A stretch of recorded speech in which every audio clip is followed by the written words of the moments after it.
very good morning to you ladies and gentlemen, boys and girls. Welcome to the Hunters channel. Today we're gonna have a new series and it's all about your real estate journey. The cycle of your real estate. This series is very, very important to everyone. So we will talk about your real estate journey from the time you were born. Before we start this episode, I would like to introduce my guests today, and we'll start with Ryan. Yeah, my name is Ryan, Ryan Sweeney. I'm a mortgage broker working at Mortgage Works, working in property finance, commercial business, lots of avenues. And the next guest today is the property lawyer. Hi everybody, my name is Rania Shashati. I am a lawyer. I specialize in property, strata, conveyancing, wills and estates and commercial law, and my business is called RS Law Group. And the next one that we all love, taxation.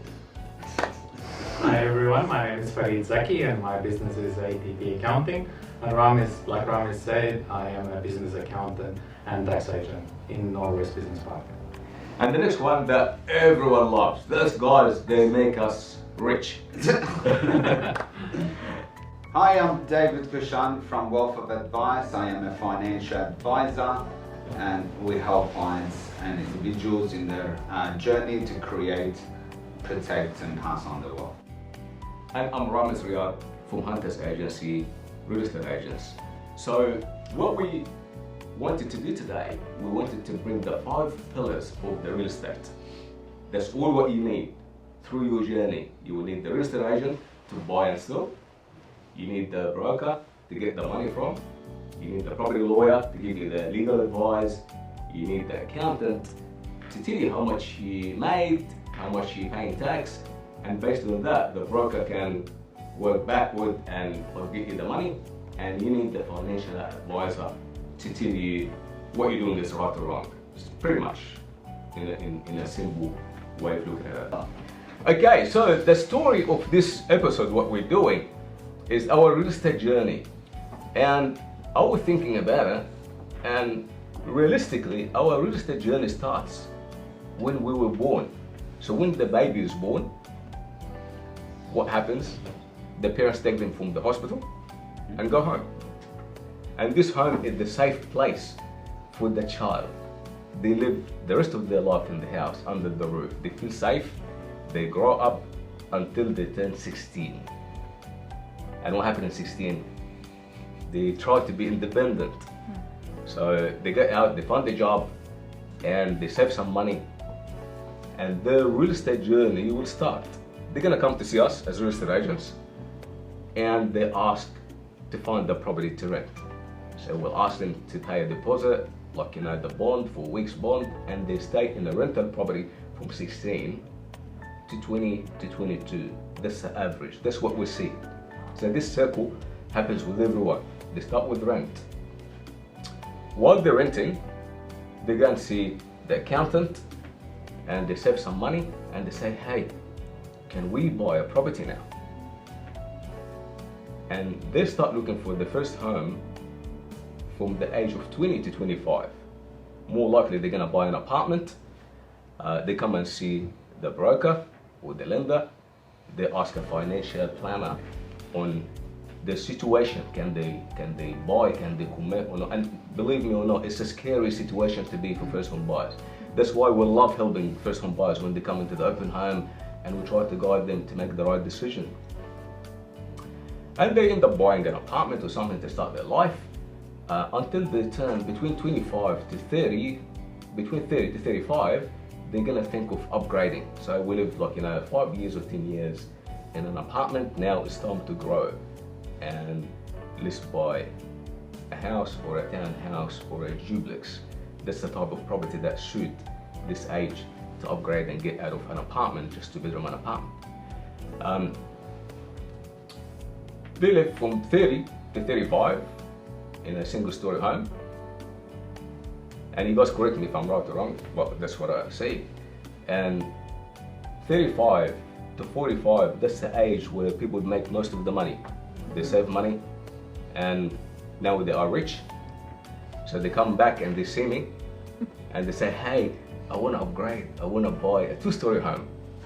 And when they come to buy a 2-story home, I say, okay, just check with your broker, check with your financial advisor, check with the accountant, and they see if they can do it or not. They come back, everyone excited, hey, yeah, let's do it, let's buy a 2-story home. Until they are 45 to 50, they enjoy it, they love it. 55, they come to see us again and say, hey, my knees, my back, I can't go up and down. Let's downsize again. And they sell the 2-story home and they buy a single level. Until they are 60, 65. And 60, 65, they say, you know what? Situation can be different. I want to give money to the kids. Let's sell the house and buy something smaller. Or just still too big for me. I can't, like, maintain the lawn and the grass and, like, the pool. Let's get into a retirement village or a small villa or something really small, low maintenance. And we see that happen all the time.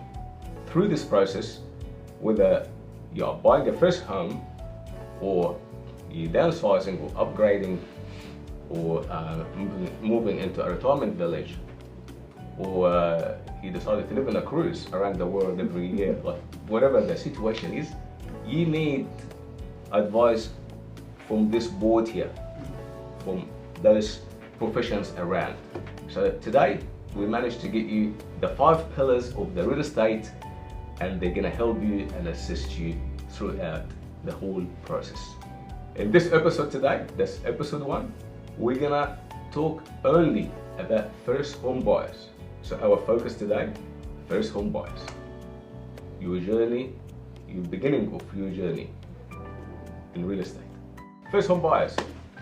Okay, so when a buyer comes to buy a property from us or from any real estate agent, pretty much the first thing we ask them to do is to go and have a chat with the broker or the bank and ask them about pre-approval of borrowing capacity. So, Ryan, how would you help first home buyers? Yeah, well, I guess the start of the journey starts from a simple introduction or a simple conversation between myself and the client. First home buyers, the question is always, what's my maximum borrowing power? There's always questions around HEX and living expenses and living at home. Like, there's so many different variables to calculate someone's borrowing power. So that first step is really just getting a gauge on, clients' needs, where they're looking, what they're looking to do, getting a bit of a high level analysis on their situation, what their income, what their assets look like, liabilities if there is, so things like credit cards, personal loans, car loans, all those type of things. And then from us, it's really, sitting down, getting a few documentations off the client and really just coming back to them with, a high level analysis on what their options are. And that starts from, and what's your maximum loan amount? How much savings do you have? Based off that, what is your maximum purchase price? And being a first home buyer, there's so many different schemes available at the moment. So I guess that's always the first question is, being a first home buyer, what can I actually take advantage of? Or the better question is, what's out there for me that I can take advantage of? Because with all the schemes, there's things that you need to meet, like criteria in terms of like income, the super saver scheme, how much contributions have you been making? Then it's really about qualifying them for the scheme. And then sitting down with a client, giving them the options, there's guarantees, there's stamp duty waivers, all those type of things. And it's really sitting down and getting clear with the client around what they can and can't do. Then there's obviously a process of application forms, getting a little bit more documentation, sitting together and getting a pre-approval, and that time frame can take between 1 to 2 weeks depending on the lender and depending on how quickly the client wants to move. And I guess that first initial step is probably the most critical conversation, because once the client's clear on their options and what they can and can't do, that next step of seeing you guys, talking to a solicitor is a lot more clear, because they understand this is exactly what I can do, let's go out and do it. So that's where my job is, just letting the clients know this is what you can, this is what you can't do. It's about being black and white and not letting people spend more than what they can, and giving people a conservative base to work off as well.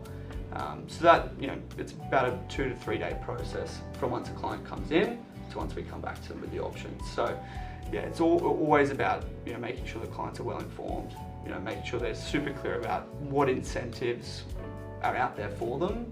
And then people can make, once they're a bit more clarity around their options, their decision making's much more easier.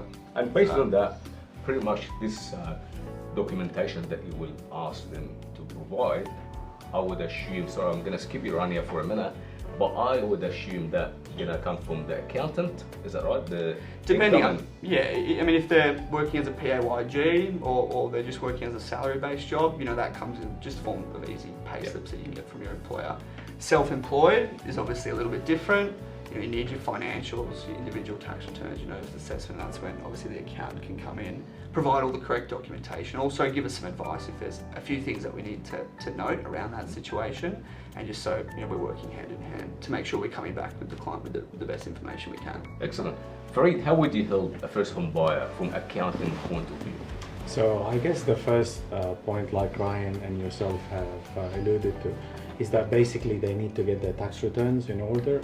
If they're employees, they will have their PAYG summaries that will show their income source. If they are self-employed, it's very important to have their tax returns lodged up to date, because a lot of times lenders will ask not only for the tax return, but they'll ask for the notice of assessments, which usually does not get generated unless the actual tax return has been lodged 2 weeks after the tax return has been lodged.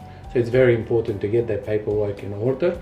Also, it's very important that if they have any tax debts as a result of, say, being in business, they need to have some sort of an arrangement with the ATO to make sure that that is being paid, because one of the things that the lenders look for is being able to service your loans. And one of the loans that you'll have is that if you have a tax debt, you need to make sure that you're actually paying it on time. So I see that a lot of times people usually leave tax the last thing, and lenders don't like that, because if you can't service your tax debt, how can you service any other loan? So my advice is to make sure that your tax returns are put in order, lodge them, pay them. If you don't have the funds to pay them there and then, make an arrangement with the taxation office to have that paid in installments.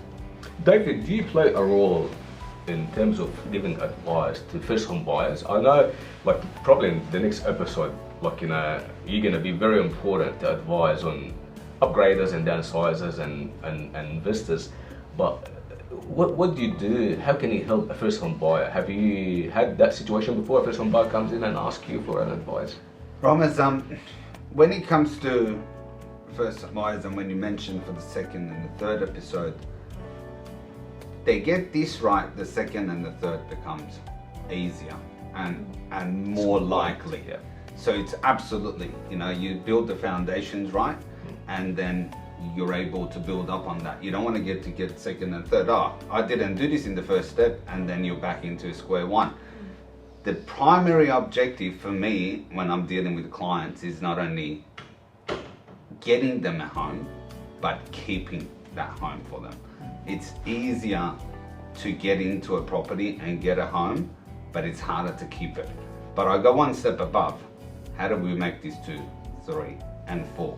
Rather than just, everyone's getting a home. I've been telling, I gotta buy a property, I gotta get one, my friend's buying it, my cousin's buying it, it's all happening, we gotta get one. But really we bring them down and say, how is this going to get you where you wanna get to? And how is this, if there is any risk associated with it, how we're going to tackle it. Because we want you to keep this property, we want you to multiply it and get to where you want to get to. And necessarily that always means maybe not going for the maximum borrowing capacity, because everyone wants to go for the maximum, but that might just take you a couple of years away from the second one. So we just look at those projections, we look at it long term, we look at it in 10, 20, 30 years time, and then we can advise them to now. Wow, so collaboration pretty much between all those pillars in real estate can help a first home buyer to move faster and be richer, right? And build a proper wealth. Correct. All right. We'll leave the scary part to the end. It's not scary, but how can you help first home buyer from legal point of view? So my role is to, first of all, walk them through the process that's involved in buying their very first home. Obviously, this is a new experience to them and they don't fully know what is involved, and there could be a lot of people in their ear and it could be very overwhelming and very confusing. So my step is to make sure that they are aware of the processes involved from the time that they look at a property to when they put down an offer to when they sign on the dotted lines. So my job starts when pretty much they call me and say, we are looking at a property. I'll say to them, okay, not a problem. Can you please get the agent to send me a copy of the contract? So I will go through the contract for sale with them, go through the conditions that are there, let them know if there is any issues on the title of the property. The common things could be easements, restrictions that could affect what they want to do in the future with the house. We go through the zoning certificate, let them know if there's any heritage items or if the property, contains asbestos or anything that could be detrimental to them. And then we pretty much liaise with both the mortgage broker, the accountant and the financial planner all the way leading up to the settlement date, which is the critical date when the property is legally transferred from the old owner to the new owners, which is our first home buyers. Excellent. First home buyers, to summarize your process, it's very simple. Work hard, make money, save good deposit. Look, correct me if I'm right or wrong. Everyone likes first home buyers, right? And the government always supports first home buyers. All the grant available out there for first home buyers. So everyone wants first home buyers to be comfortable and happy. But to start, as Farid just said, pay your tax, pay on time, save deposit, seek an advice from a financial planner and advisor. They can tell you, can help you what to buy, what to do, how can you start to build your wealth, correct? And then go see Ryan, see your lender. Do you prefer clients to go direct to the bank or go to the broker, and what's the advantage and disadvantages? Yeah, well, I guess, I had a client say this to me literally last night. So, the key things is, going to the bank, you're restricted to that one bank, that one product, and that one rate, right? So, as a broker, there's three key things why a broker is beneficial. One, it's a completely free service, so there's no cost to the client. There's no money out of their pocket. I'm looking out for their best interest, right? The second thing is, I've got 40 to 50 lenders on my panel. So that goes from major banks, to middle tier banks, to third tier lenders, to private lenders. So, I've got a whole range of different products, different rates, different incentives for people to take on board. And that's where, rather than just being stuck to the one bank, you've got options to every single bank. So we scan all of those banks. We come back with the best offer. We come back with who's going to be You get them the best deal. Definitely. Excellent. And the third thing is, which is the most important thing is I'm incentivized, or a broker is incentivized to act in the client's best interest. Yeah. So what I mean by that is, at the end of the day, the bank's never going to call you when rates are increasing, and they're definitely not going to call you when they're decreasing. So I'm incentivized as a broker to always be getting you the best deal. And when you're settling your loan, that's probably where our biggest value add is. That's making sure that you're always on the most competitive rate, reviewing your rates, reviewing all of those things for you, and making sure once you settle that you're always on the most cost-effective product moving forward. So that's the biggest value add, and I think when you say those type of things, it's quite easy decision to make. It's free, we act in your best interest, and you've got access to every single bank that's available. So quite straightforward. Once you know and you get pre-approval from your broker, you come and see us. You find the property that you like, shop around. If the property that you like tick all the boxes for you and you're happy with it, you don't buy it. You go to Rania. Yes. You get a legal advice to make sure looks at all those things that you need to look at, and you give them the advice. I think they get a lot of advice from lawyers. Yeah, so we don't just walk them through the process, and we don't just go through the contract with clients. We go a step further where we get them the pest and building report if it's a house, or a strata report if it's a unit, and we actually sit down with them and tell them what the strata report has, what effect this could have on their future, any savings they have on the side if they need to pay for defects down the track. We explain to them what issues could be in the property based on the report that's come back. The common ones are structural defects, leaking from an unknown source, or termites, and what effect that could have not just on the property but on the client as well in the future. Such as any, if they're going to have to dip into their savings to pay for this, or if they want to do any renovations, how is this going to impact everything altogether? And our approach is very simple. We explain it to the client in a very layman terms so they understand exactly what they're getting themselves into, and we walk them through the whole process even after settlement. So yeah. So Rania just mentioned a strata report, because more likely you first home buyers, the money you're going to be spending at this stage to get into the market is going to be between 600 to 700 roughly now, average prices in Sydney to buy an apartment. It could be like older apartment, like 500 to 700. So that's the range that we see first home buyers getting into the market for. So if you need 10% of that, so about 50 to 70. Plus 10. I heard there's a grant now, like for first home buyer, that they can borrow 95%, and like if they have 5%, they can use it as a deposit. Is that right? What's happening? Who can advise on that? Yeah, there's plenty of schemes. You've obviously got the Super Saver scheme. That's where you're able to make additional contributions over a certain amount of time and take that out of your super to use towards a deposit. You've got the First Home Guarantee, which is a federal grant where you're able to put down 5%. The key thing to note as well is you've got to genuinely save 5%. So you can't get a gift from mum and dad. You've got to evidence to the bank for the last 90 days that you have saved 5%. You've been working? You've been working, The accountant? saving.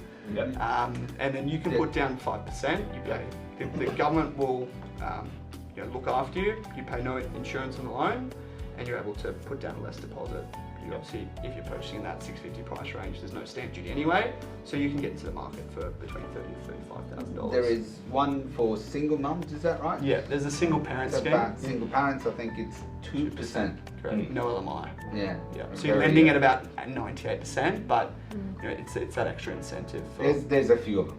Yeah. Yeah. So if you have 25,000 saving money, genuine saving, to 30,000, it is worth it to get into the market. Because what? The market keep going up. So get in now, don't wait. A mistake some first home buyer they make, they wait to save more money. Is that a good idea, David? To wait to save more money? It depends on their situation. It really depends on where they are at and what they're trying to buy. What's the purpose of property purchase that's happening? I literally spoke to somebody who had $200,000 and wanted Waiting to save money. to buy cash. And there is pros and cons. But her parents are congratulating her, the way that wants to do it. Yeah. But then there is also another way that basically at the end of the day, you save it, but that property that you were going to buy, it's going to have a higher price attached to it. Exactly. They won't catch up with the market, eh? Yeah. Sorry. They can't catch up with the market. No. I mean, good on her for saving 200K. I mean, that's easy to do in the current environment that we're in. But once they do it, and they're going about it. To answer that question for you, it's a famous saying with property that just says, the best time to buy a property was 10 years ago. The best time to buy it, the next best time is today. I agree, I get it there. But as us, as financial advisors, we just need to make sure that, you look at serviceability. We look at not only just that. I mean, when banks, when you want to look at what they can borrow, you give it about a 3%.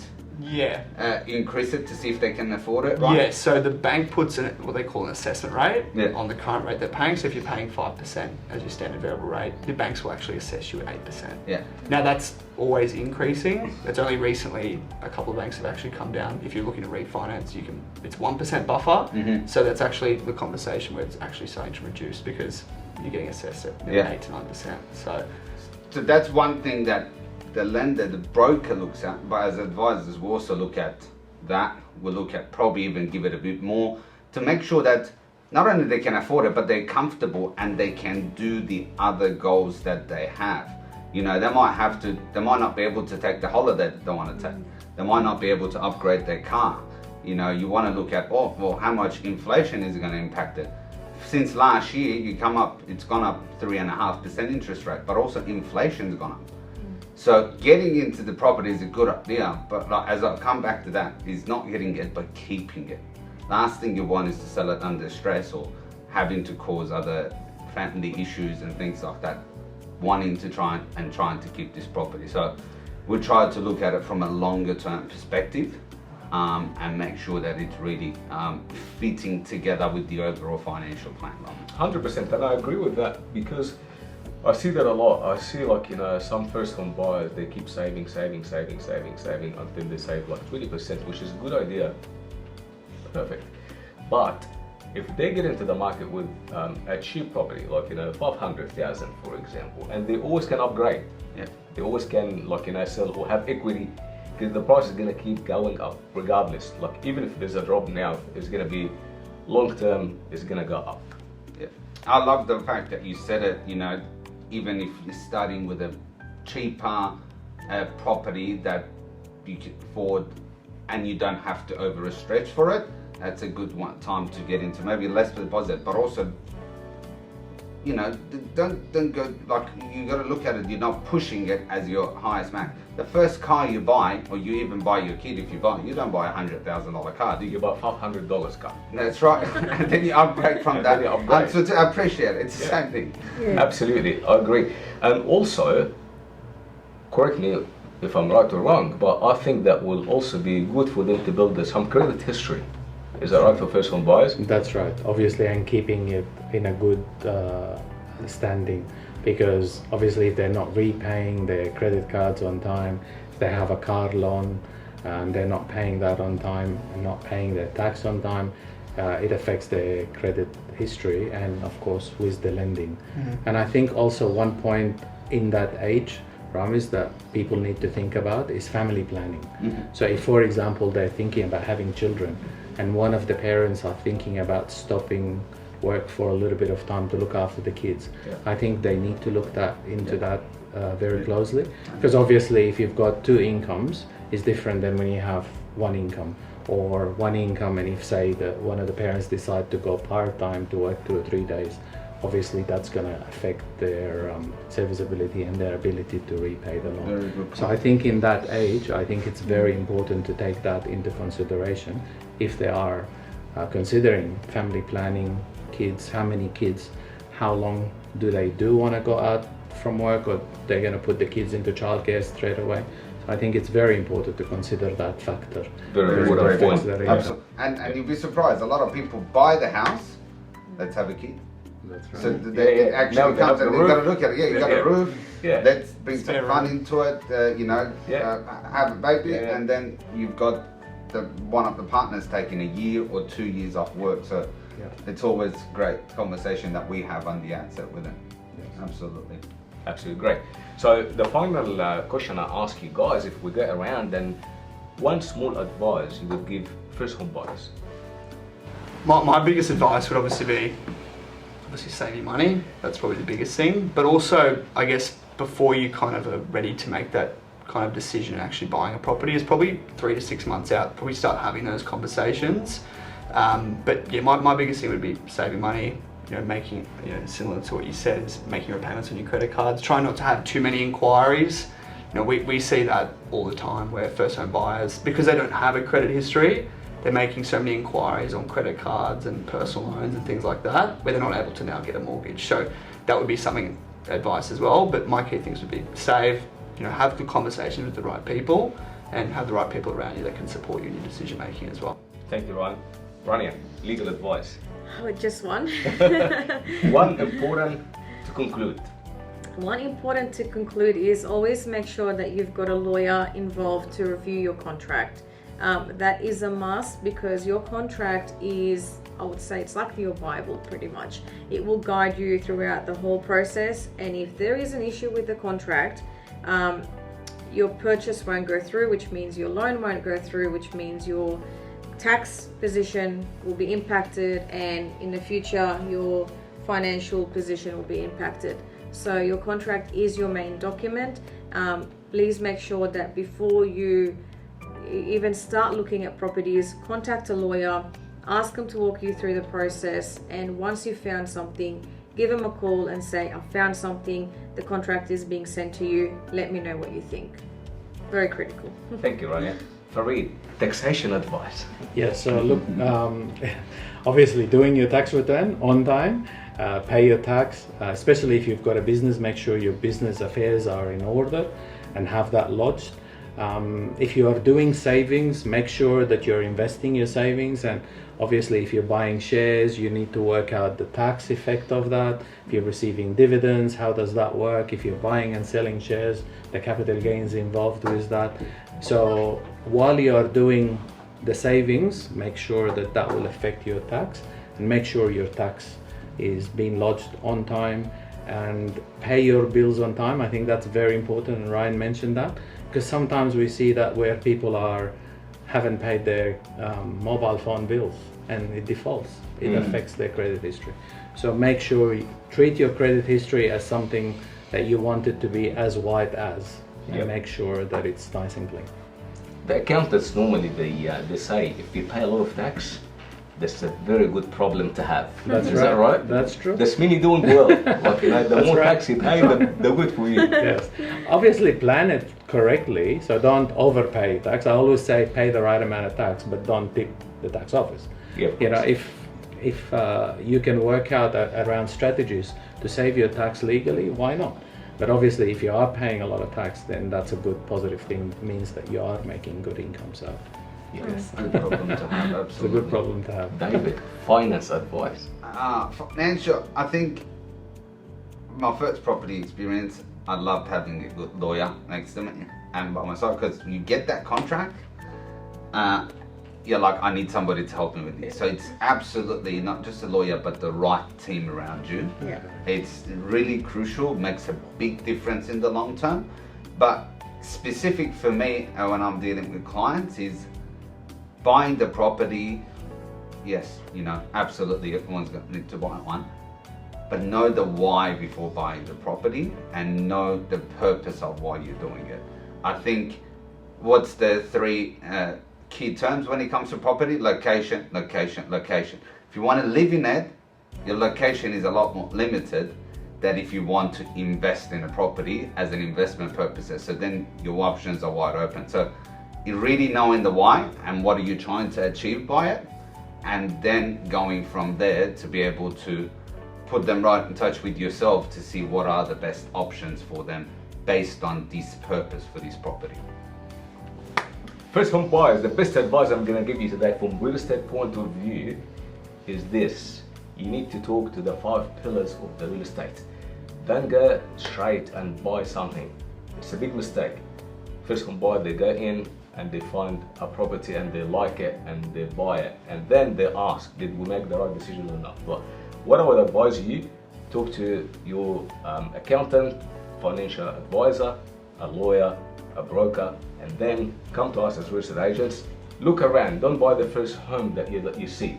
Just make sure you be looking for at least 3 months. Go attend open homes every Saturday, watch auctions, and don't bid. Make sure you don't bid until you're ready, because if you buy at the auction, done and dusted, and you bought it, and congratulations. So make sure you just take your time and have the experience. Ladies and gentlemen, thank you so much for watching this episode. It's a pleasure to have you guys all here. Thanks, Rania. Thanks for having me. Thank you for If you have any question for any of us, you're gonna please send us an email or text message. We're happy to assist any of the first home buyers. Thanks for watching. Thank you. Thank you.